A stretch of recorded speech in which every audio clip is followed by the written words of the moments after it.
사무엘서 묵상 일기 56번째. 혼자 싸우지 마세요. 사무엘상 11장 1절로 8절. 암몬 사람 나하스가 올라와서 길르앗의 야베스를 포위하였다. 그러자 야베스 사람들이 모두 나하스에게 우리와 조약을 맺읍시다. 우리가 당신을 섬기겠습니다 하고 제안하였다. 그러나 암몬 사람 나하스는 내가 너희의 오른쪽 눈을 모조리 빼겠다.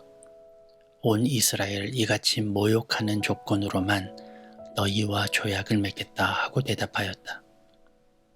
야베스 장로들이 또 그에게 제안하였다. 우리에게 이랫 동안만 말미를 주셔서 우리가 이스라엘 모든 지역으로 전령들을 보내도록 하여 주십시오.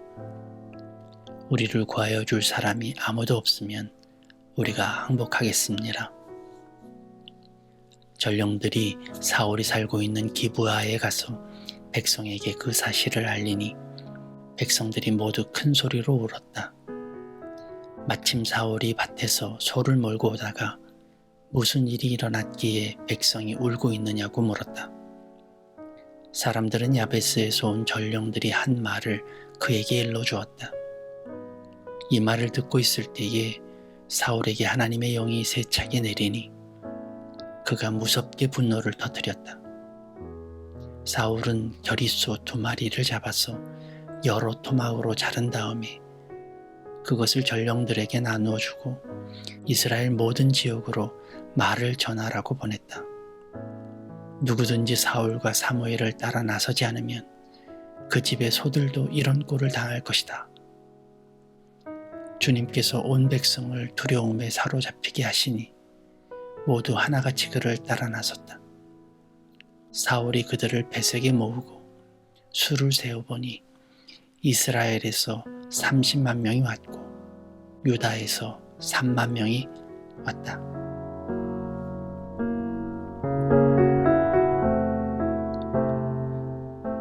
좋은 아침입니다.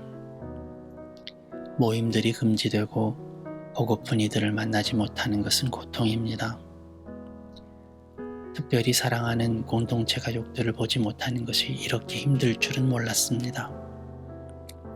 그럼에도 불구하고 상황을 탓하고만 있을 수는 없지요. 만나지 못해도 대신할 방법들은 많습니다. 전화가 그렇고 문자가 그렇습니다. 소통을 하려면 방법은 많아요.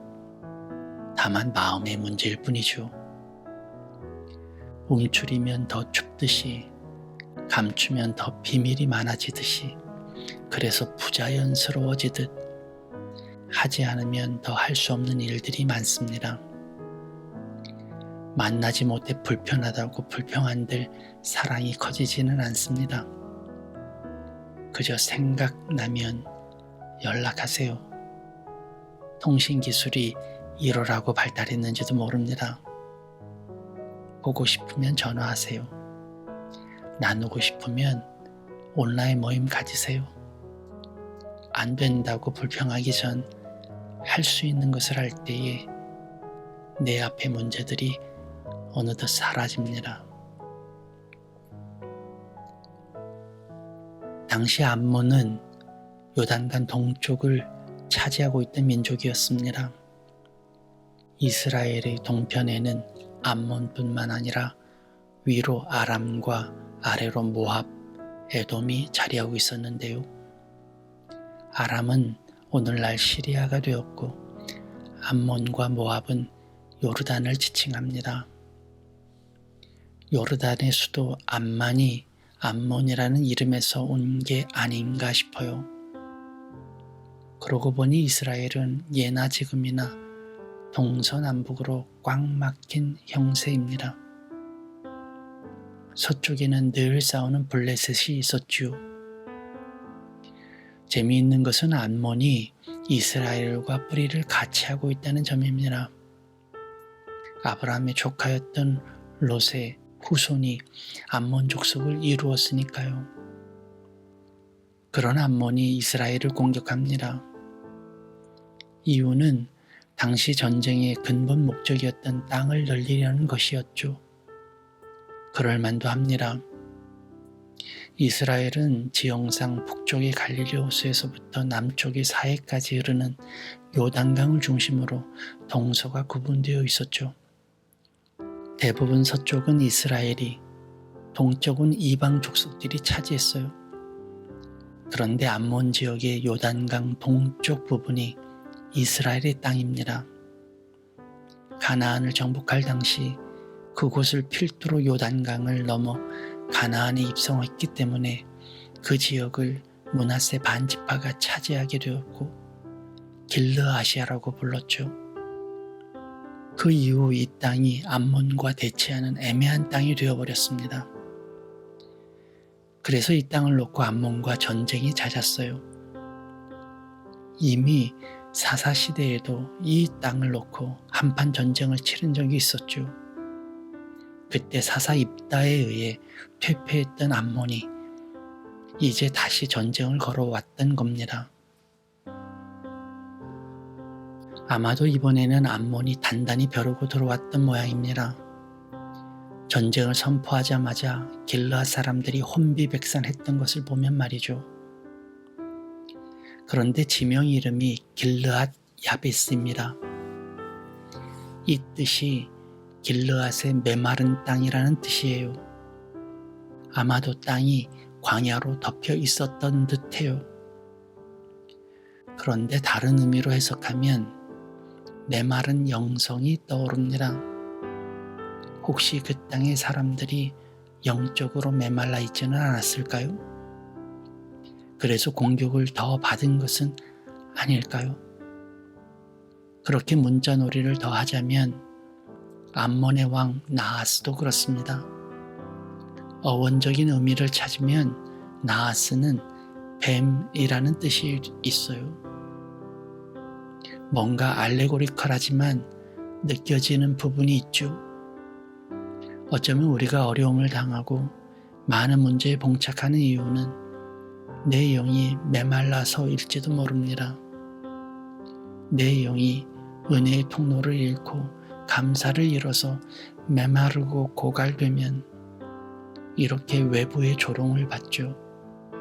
조금만 건드려도 흔들리고 조금만 자극해도 터질 듯 불안해집니다.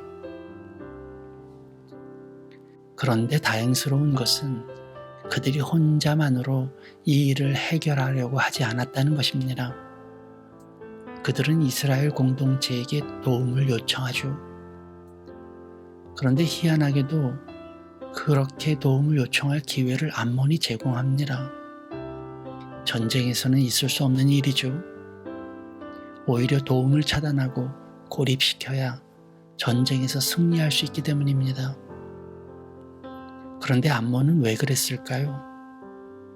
그렇게 온 이스라엘이 달려들어도 이길 자신이 있어서였을까요?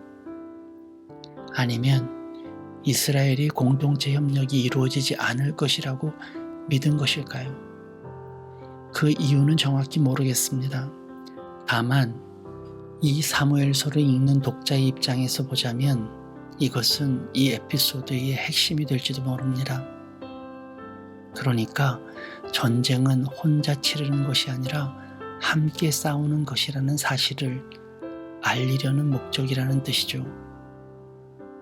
그렇게 온 이스라엘이 들끓습니다.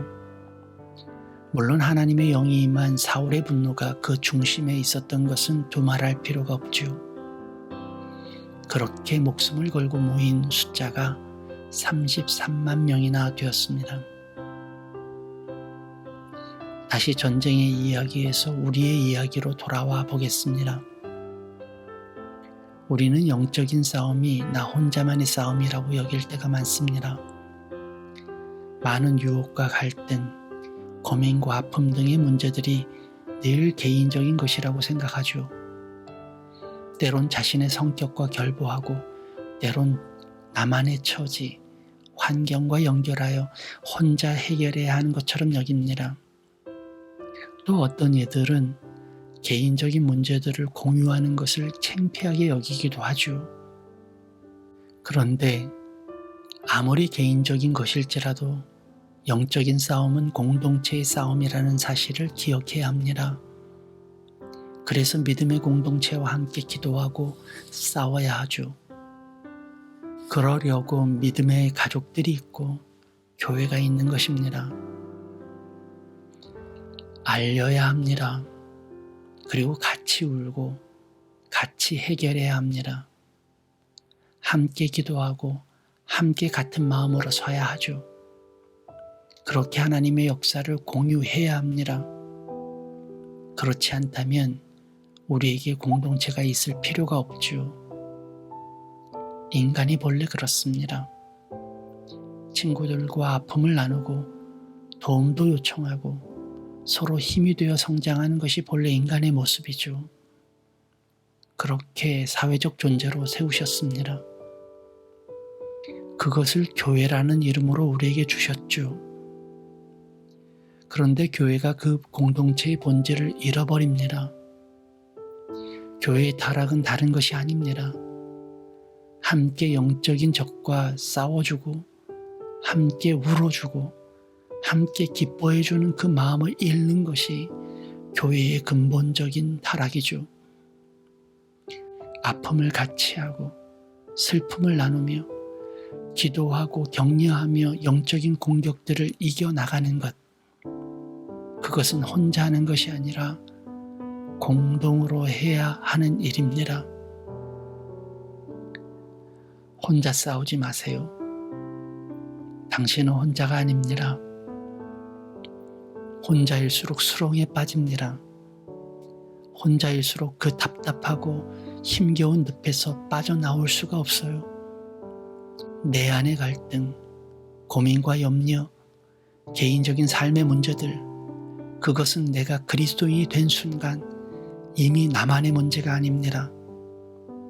주님께 맡기는 문제가 되고 공동체가 함께 안고 기도해야 할 문제예요. 그러니 혼자 되지 마세요. 신앙생활을 혼자 하지 마세요. 땅에서 풀면 하늘에서도 풀리듯 내 것이라고 생각했던, 내가 풀어야겠다고 여겼던 나만의 문제를 드러내고 열면 나도 모르게 어디선가 준비된 도움의 손길들이 찾아옵니다. 내가 손을 내밀면 예상치 못한 일들이 일어나요. 그것이 은혜입니다.